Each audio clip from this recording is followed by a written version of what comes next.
Aquel hombre, de semblante endurecido por los años y los silencios, respondía al nombre de Edmundo Arámbula, aunque a nadie le interesaba demasiado.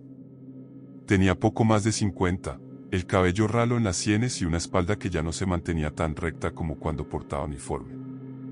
Había sido militar durante casi 2 décadas, luego policía por un puñado de años, hasta que la fatiga, los errores, o quizás algo más profundo lo empujaron a buscar algo menos ruidoso, más lejos del mundo. En palabras suyas, aunque uno solo podía imaginárselas, dichas en voz baja entre sorbos de café frío, el cementerio era el único lugar donde la gente no mentía, no corría, no gritaba. Solo silencio, y tierra encima. Aceptó el puesto de velador nocturno del camposanto municipal de Santa Auristela sin pensárselo demasiado. El salario era modesto, pero suficiente para su retiro prematuro. Le asignaron una pequeña caseta de vigilancia a la entrada, equipada con un calentador viejo, un escritorio raído y un par de termos olvidados por su antecesor. Las rondas comenzaban a las 11 en punto y se prolongaban hasta las 5, siempre con una linterna en la mano izquierda y una libreta en la derecha, donde anotaba cualquier irregularidad, puertas abiertas, ramas caídas, velas encendidas sin permiso. Al principio, todo fue como lo esperaba.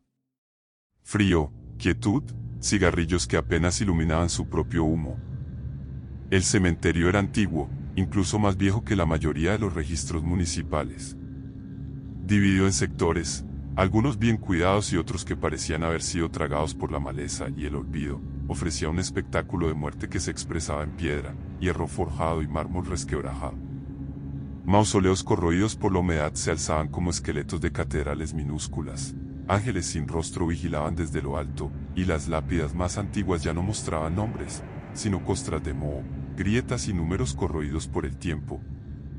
Edmundo conocía ya algunos sectores de memoria, los nichos donde aún encendían velas las familias devotas, las tumbas olvidadas que nadie visitaba desde hacía décadas, y aquel sendero en curva que evitaba sin razón clara, como si los pasos ahí costaran más.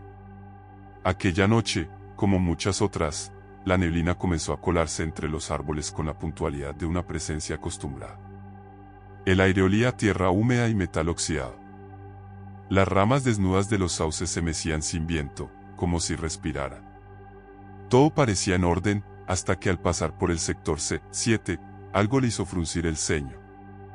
Donde recordaba claramente una tumba familiar con 3 lápidas alineadas, ahora solo había 2. La del centro había desaparecido o, más extraño aún, se encontraba desplazada un par de metros hacia un lado, como si hubiese sido arrancada y colocada allí a la ligera. Consultó su libreta, repasando mentalmente los detalles, 3 nombres, 3 fechas, 3 cruces de hierro. Ahora solo veía 2. Pensó que quizás se estaba confundiendo, los números bailaban con la edad, o que algún vándalo había jugado una broma de mal gusto, aunque no había huellas, ni signos de pisadas en el barro. Levantó la linterna y enfocó la lápida movida. No tenía señales de haber sido cavada, ni rastros recientes de intervención. Pero había algo raro en la piedra, su superficie parecía más pulida, como si fuera nueva, pero el musgo que la cubría era antiguo, demasiado denso para ser reciente. Anotó el incidente con la desgana de quien espera que todo tenga una explicación lógica en la mañana, y siguió caminando. Mientras avanzaba por el sector D, un graznido áspero le hizo alzar la vista. Sobre una cruz de hierro ennegrecido se encontraba un cuervo, solitario, inmóvil como una gárgola viva. Edmundo sintió, aunque no supo por qué, que aquel animal lo había estado esperando. Lo observaba con un ojo brillante, como si supiera algo que él aún no comprendía. Desde esa noche, el cuervo comenzó a aparecerle en cada ronda, en distintos puntos del cementerio. Nunca volaba, nunca graznaba más de una vez. Solo estaba allí, vigilante. A Edmundo no le gustaban los cuervos. Siempre pensó que eran como campanas del mundo que está al otro lado, y él, aunque nunca lo admitiera, había comenzado a sentir que caminaba demasiado cerca de esa frontera. Fue en el sector más antiguo, el F12, una zona que apenas se tocaba porque los registros ya no coincidían con la realidad del terreno, donde ocurrió algo que no pudo ignorar. Al final de un sendero de piedra resquebrajada, entre 2 cipreses enfermos, descubrió una lápida que juraría no haber visto jamás. No tenía nombre ni fecha. Era una piedra vertical, gris oscuro, sin marcas, sin flores, sin tierra removida. No parecía nueva ni vieja, simplemente estaba. La linterna tembló levemente en su mano cuando la enfocó. Había algo en esa superficie lisa, como un eco de escritura que no se había atrevido a aparecer. Sintió un escalofrío que le recorrió la espalda y, sin pensarlo mucho, dio media vuelta. No lo anotó en la libreta. No quería escribir sobre ello. Al día siguiente, cuando el sol comenzó a disipar la neblina y los primeros pájaros rompieron el velo de silencio con sus cantos, Edmundo regresó a su caseta. Se hizo un café fuerte, y mientras revisaba sus notas, algo lo empujó a volver a mirar la fotografía que había tomado con el celular, una costumbre que había adoptado para comparar cambios. Abrió la galería. Allí estaba la imagen de la lápida sin nombre, pero ahora algo había cambiado. Sobre la piedra gris, grabado con perfecta nitidez, aparecía su nombre completo, Edmundo Arámbula González. Y debajo, 2 fechas, su nacimiento, y el día siguiente como fecha de muerte.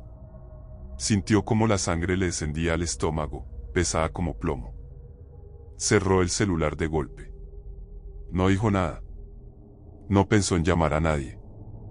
Solo se quedó allí, en silencio, mirando por la ventana de la caseta hacia el bosque de mármol y sombra, mientras el cuervo, puntual, se posaba una vez más sobre la cruz más alta, observando.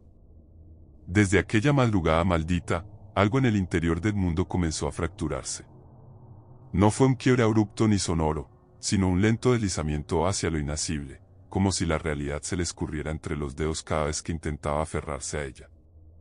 Al principio, intentó convencerse de que se trataba de un error de software, una distorsión de imagen, algún fallo común de los celulares viejos cuando la humedad les empieza a corroer el alma. Se repitió que lo más sensato era borrar esa fotografía y continuar, no obsesionarse.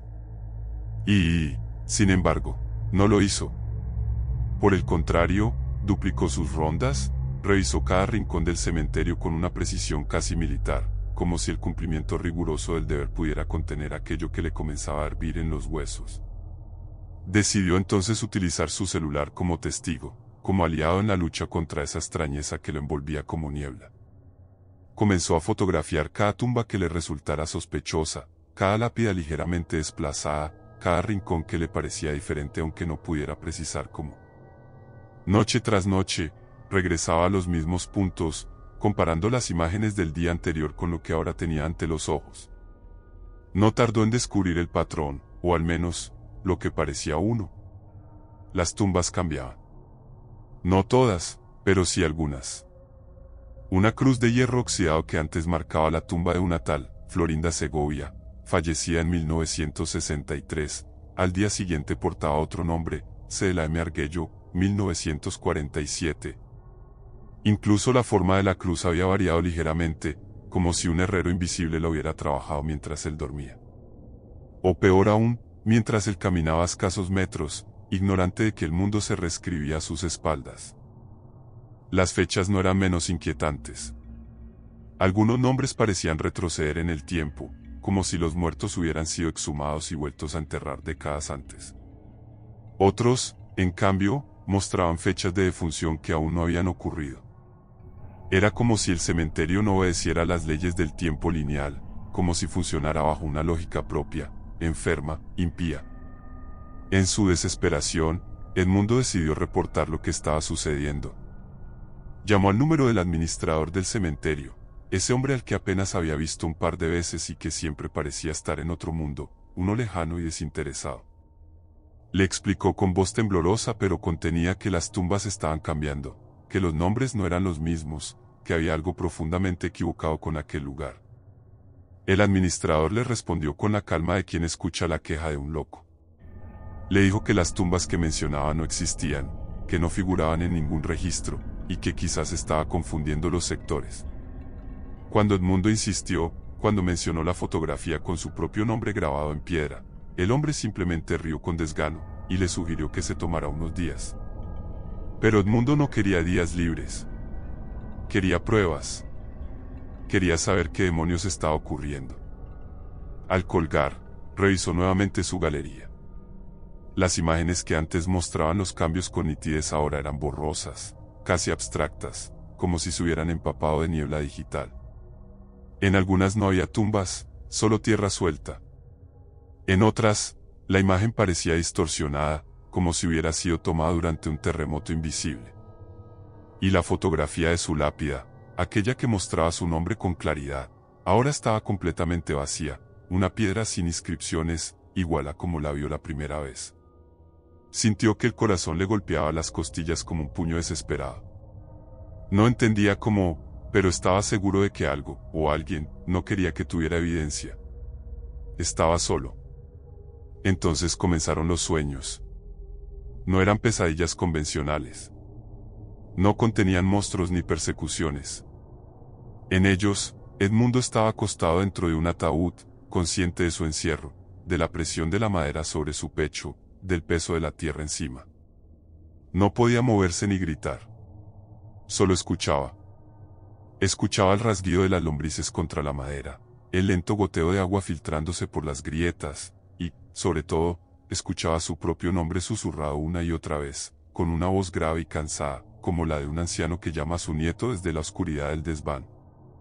Algunas noches, entre el duermevela y el insomnio, escuchaba paladas de tierra removida en la distancia. Como si alguien cavara. Como si lo estuvieran esperando. Cada vez que salía de la caseta para investigar, no encontraba nada, pero el sonido volvía al día siguiente, siempre más cerca. Ya no dormía más de 2 horas seguidas. Comenzó a tomar café en exceso, a fumar compulsivamente, y a hablar en voz baja consigo mismo. Su reflejo en el espejo del baño comenzó a parecerle extraño, como si no lo imitara exactamente. Le empezó a temer al silencio, porque en él escuchaba cosas que nadie más parecía oír. En una de esas noches, impulsado por un miedo que rozaba la fascinación, decidió volver al rincón donde había visto por primera vez la lápida anónima. La encontró sin dificultad. Ya no era una piedra sin nombre. Allí estaba, Edmundo Arámbula González. Fecha de nacimiento correcta. Fecha de defunción, el día siguiente. Había algo profundamente perverso en la forma en que las letras estaban grabadas, como si hubieran sido talladas no por una mano humana, sino por el tiempo mismo, por una voluntad arcana que había decidido fijar su destino sin su consentimiento. Se quedó mirándola durante varios minutos, inmóvil, como si con solo verla pudiera entender lo que le esperaba. No había flores. No había huellas. Pero sí había algo más. Un pequeño retrato ovalado, tallado en piedra, empotrado justo sobre su nombre. Era el mismo rostro que veía en el espejo cada mañana. Solo que en la imagen, sus ojos estaban cerrados. Edmundo volvió a la caseta tambaleándose, con la sensación de que el suelo ya no le pertenecía. Decidió que no regresaría más. Esa misma madrugada redactó una carta de renuncia, escrita con letras torpes, como si la mano no le respondiera del todo. Dejó todo listo para no volver.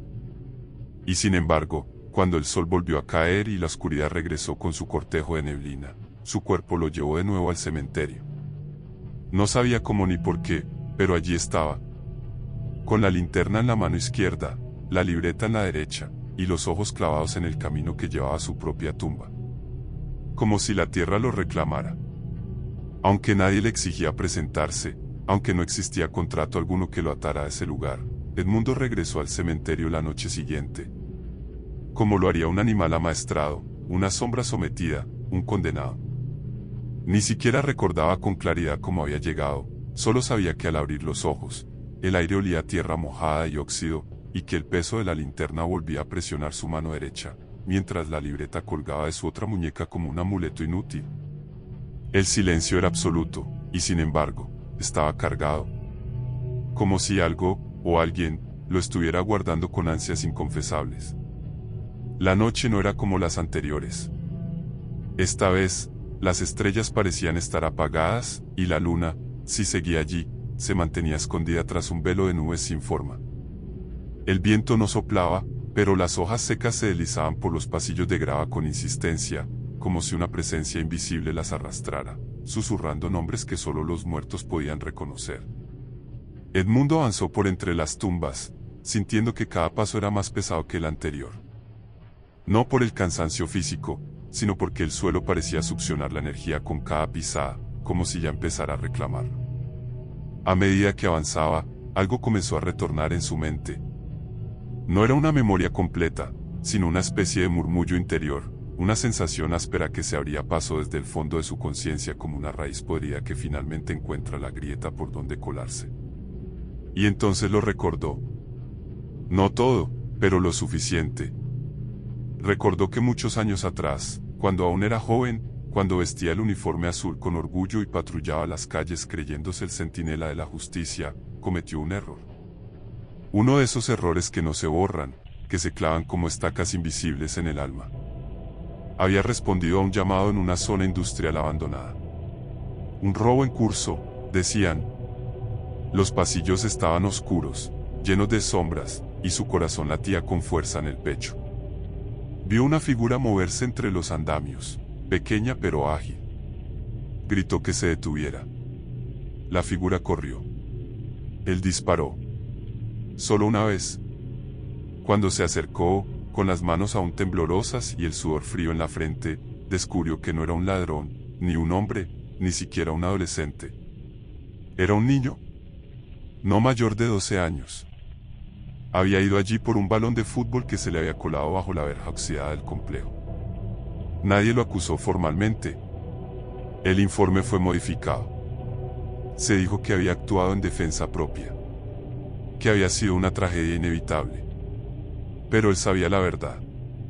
Y desde ese día, algo en su interior se quebró para siempre. Tal vez fue por eso que terminó aquí, en este trabajo silencioso, aislado del mundo. Tal vez había buscado inconscientemente un lugar donde los muertos no hablaran, pero tampoco lo dejaran olvidar. Esa noche, mientras avanzaba con los ojos vacíos y la mente invadida por fantasmas, Edmundo notó algo nuevo. Las tumbas ya no estaban vacías. Entre las lápidas comenzaban a verse figuras. Sombras inmóviles, erguida cada una junto a una tumba distinta, todas con el rostro difuso, con la mirada clavada en él. No se movían, no emitían sonido alguno. Solo lo observaban. Y en sus posturas había algo de juicio. Algo de espera. No eran espectros violentos, sino testigos silenciosos de una historia que no había terminado de contarse. Reconoció algunas de esas presencias, aunque no supiera sus nombres. Eran los rostros que había olvidado, las almas que habían pasado por su vida sin justicia. El anciano indigente que murió en un callejón y cuya muerte ignoró por considerarla irrelevante. El joven al que negó ayuda cuando pedía protección para su familia, porque no tenía pruebas suficientes. Y, por supuesto, el niño. Ese rostro lo vio con claridad. Lo vio de pie junto a una cruz rota, con la camisa aún manchada, con el balón de fútbol a sus pies como una acusación muda. El corazón de Edmundo latía tan fuerte que sentía que las venas le estallarían en las sienes. Quiso correr, huir de allí, alejarse de esas presencias que no lo tocaban pero lo devoraban con la mirada. Pero sus piernas no respondieron. No del todo. Algo lo llamaba, lo atraía con fuerza invisible. Y entonces la vio. Su tumba. La misma piedra que había fotografiado, la misma que lo había obsesionado, se hallaba allí, más cerca que nunca. Pero no estaba sola. Frente a ella, una figura cavaba con una pala. El sonido de la tierra removida era lento, rítmico, profundo. Como una respiración enfermiza que surgiera desde el mismo centro del mundo. Edmundo se acercó, y a cada paso, el rostro del cavador se definía más. Hasta que, finalmente, lo entendió. Era él. No un doble, no una alucinación. Era el mismo, con las ropas rasgadas, los ojos hundidos y la piel pálida como la de un cadáver. Cavaba con la misma expresión con la que él mismo se había acostumbrado a mirar el suelo cada mañana. Resignación, rutina y un cansancio eterno. Intentó gritar, correr, detener a esa figura que parecía extraída de una pesadilla. Pero sus piernas cedieron, y al tocar el suelo, la figura se detuvo, lo miró sin expresión, y arrojó la pala a un lado. Caminó hacia él sin apuro, como quien ejecuta una tarea inevitable. Lo tomó por los hombros. Edmundo sintió el contacto de esas manos frías y firmes, y supo que no podría resistirse. No realmente. Fue arrastrado hacia la fosa recién cavada. Una zanja profunda, húmeda, oscura. Sintió el golpe seco de su cuerpo contra la tierra. Intentó trepar, pero las paredes estaban sueltas, resbalosas. Sobre él, la figura lo miró sin decir nada. Luego, simplemente comenzó a cubrirlo. La tierra cayó en puñados, luego en paladas completas. El sonido era sordo, desesperante, como un tambor de guerra tocado por manos invisibles. Edmundo gritó, pero ningún sonido salió de su garganta. La primera palada le cubrió los pies. La segunda, las piernas. La tercera llegó al pecho. Y entonces, todo se oscureció. No se sabe cuánto tiempo pasó. El silencio volvió a dominar el cementerio. Las sombras se disolvieron lentamente, como si hubieran terminado su vigilia. La niebla se replegó hacia los árboles. Y el aire recuperó su vacío. A la mañana siguiente, llegó un nuevo velador. Un muchacho joven, de rostro sereno y mirada distraída. Le habían dicho que el anterior había abandonado el trabajo de forma repentina. Nadie lo encontró, pero dejó una carta. O al menos eso dijeron. Recorrió el lugar con curiosidad, con la torpeza de quien aún no se acostumbra al peso de las llaves ni al crujido de las veras. Y mientras cruzaba uno de los pasillos del fondo, la cámara, si alguien lo hubiera estado observando, habría captado una tumba polvorienta, antigua, de piedra gris. En ella, apenas legible bajo el musgo, se leía un nombre, Edmundo Arámbula González. Y junto a ella, ya cubierto de tierra, un pequeño retrato tallado en piedra, con los ojos cerrados.